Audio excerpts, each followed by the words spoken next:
Okay, so talked about being the beginning of the rock and roll era and stuff. Was the music culture and stuff like that, and the Beatles and the Elvis you talked about, a big part of student life? Yeah, I think so. Yeah, with the rock and roll. The '50s would be the big band. The '40s and '50s, the big band, the Glenn Millers and the Tex Benickys and the people like that. And then all of a sudden, Elvis came along, and I think he was like 56, maybe somewhere around that time frame. Well, my parents thought, oh, wow, they thought he's the craziest. All the parents did. They thought, oh, this guy's nuts, and oh, it's shameful what he's doing. But the kids, we loved it. I mean, it was, and the rock and roll and the parties and the dancing. Yeah, to this day, I've never had a dragon on a I've nothing. I mean, I wouldn't even. I guess I know what it looks like. Maybe I'm not even sure I know what it looks like. Because I've seen. The only time I ever knew, I went to a Rolling Stones concert at OU with my daughter. She's 50, and this was probably when she was in her 30s, and I remember sitting there with her at this Rolling Stones concert at Owen Stadium, and the sky was green, and I'm sitting there and I'm looking around, and I said, "Boy, what's that smell?" She says, "Dad, you don't know what that is?" I said, "I have no idea." She says, "That's marijuana." I mean, everybody in the stands was smoking. I wasn't, but everybody in the stand. I mean, that place was just. It was crazy. That just wasn't something that we had back then. We just didn't have it. Thank goodness. I mean, like I say, the worst we ever did was beer and maybe alcohol. And that's whatever you could get out of your dad's liquor cabinet, because you couldn't go buy it. You had to be 21. In fact, the state was dry back then. The state didn't become wet until 59. That's when the state became wet. And then it wasn't until 71,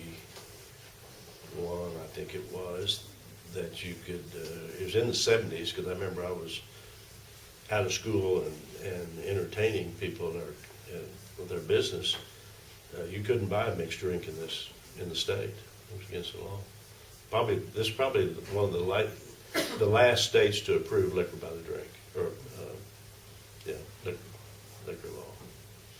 So, been about 40 years ago now. So did students not often drink beer or alcohol when they were students here? Like, was that not a common thing then, or? Well, it might have been, on weekend or something, but no, not. I mean, of course, it wasn't sold on campus. But like I say, anytime you're that age and you're young, you're going to drink beer. So I never did like beer. I like it now. I didn't like it then. So, it's just changed. But like I say, we just had no drugs. But it seemed like everybody at OCU was here for education. They were here to go to school. OU, because I was there for a year, was a party school, and I think it still is. So I think it was just I think it's just the school. I mean, I'm sure you'll have parties, fraternity parties or sorority parties, and do what we do at those. People do, but that isn't a big thing in OCU, where I think it is at some of the other schools, some of the big schools. I kind of had questions to. What do you got? I don't know what you got. Yeah. You talked about having a family business. Mm-hmm. What was that family business? It was a printing company. It's called Norick Brothers, Inc., and my granddad started it in 1910.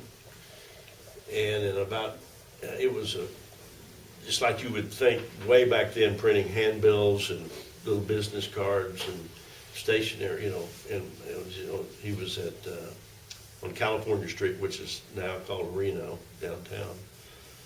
And in around 1918, he wrote a double entry accounting system for the automobile industry, because his brother had a dealership in Winoka, Oklahoma. And back then there was no standardized accounting. So every dealer just kind of kept his records on whatever would keep them. Well, his concept got endorsed by Ford Motor Company.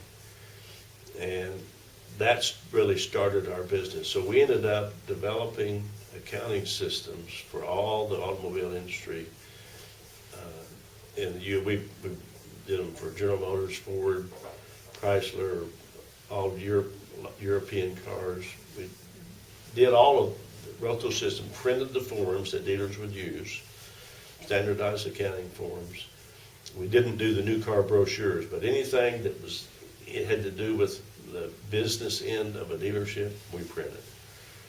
And we ended up selling our business in 1992, mainly because computers were taking over and eliminating forms. And we sold to our major competitor, which was Reynolds and Reynolds out of Dayton, Ohio. And between the two of us, we controlled about probably 90% of all the automotive printing in the U.S. So a pretty good sized company. So since then, I've been out of the printing business, and I loved it. I grew up in it, but started working there when I was 10 or 11 years old.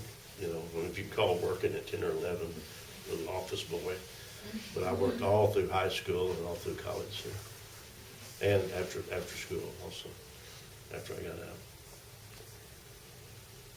Yes, sir. What was downtown like, if that's where? Downtown, it was lively. It was where really all the shopping was. All the department stores were downtown. You know, First National Bank, there were there were 4 movie theaters. You know where the Art Center is now? Mm-hmm. That was the old Center Theater. And then about where, let's see, it's on Main Street, just east of the First National Bank was the Criterion Theater, movie theater. And then if you go to the west about a block or two, there was the 2 movie theaters across the street from each other. All really neat theaters, real ornate, you know, the interior, just beautiful old theaters. That's where where everybody went. Back, like I say, I was kind of the hot rod in that generation. There were the drive-ins, you know, the car, and you pull the speaker and order whatever you want to order, and they bring it out in a tray, you know, that type. Holly's was downtown. In fact, Holly's is still there. It's where the McDonald's is now on Classen. Used to be Holly's Drive-In. Had the best sandwiches and stuff, and it was kind of where the north side and the south side of town would kind of meet. Nobody would go across the river. That was a no-no to go across the river south town. And then, but that's where all the activity was. All the shopping was downtown. Like I say, the first mall wasn't built at Shepherd Mall until sometime in the 60s. So that's where you went for the entertainment. That's where you go down there on Friday and Saturday night, and you know they call it Drag Main, where you drive with your car and your girlfriend and all that. It's bumper to bumper. And it was a real. It's getting that way again now. It's getting real active. It's getting that way real now. So was film culture really big during that time? Because you said there's a lot of movie theaters. Was it something that was really, really? Yeah, we went to a lot of movies. Yeah. Do you remember any like movies specifically that like came Psycho, out? I remember scared the fire out of me. Psycho. I remember I wouldn't get into a shower at a motel for a long time. You know, I still don't like. Anytime you go to an old motel or a motel that's got one of those showers and slides, you know, I don't like that. That, you know, just Ben-Hur, there was a bunch of movies back then, yeah, but yeah, that was kind of your entertainment. You went out, and if you had the money, you went out and drove around. But gas was 25 cents a gallon.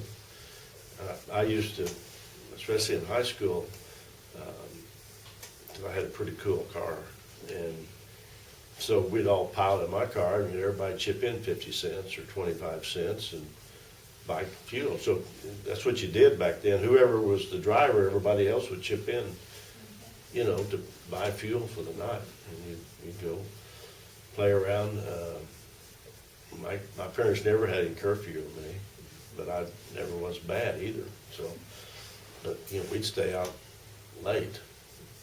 Late for us back then is midnight. I know now a lot of people don't even start dates until 10 or 11 at night. We're through on that, so we're finished. How much was a movie ticket? Not very much, but I don't remember. I'm sure it was well under $1. Had to be well under $1. Especially if you figure McDonald's was 15 cents for a hamburger.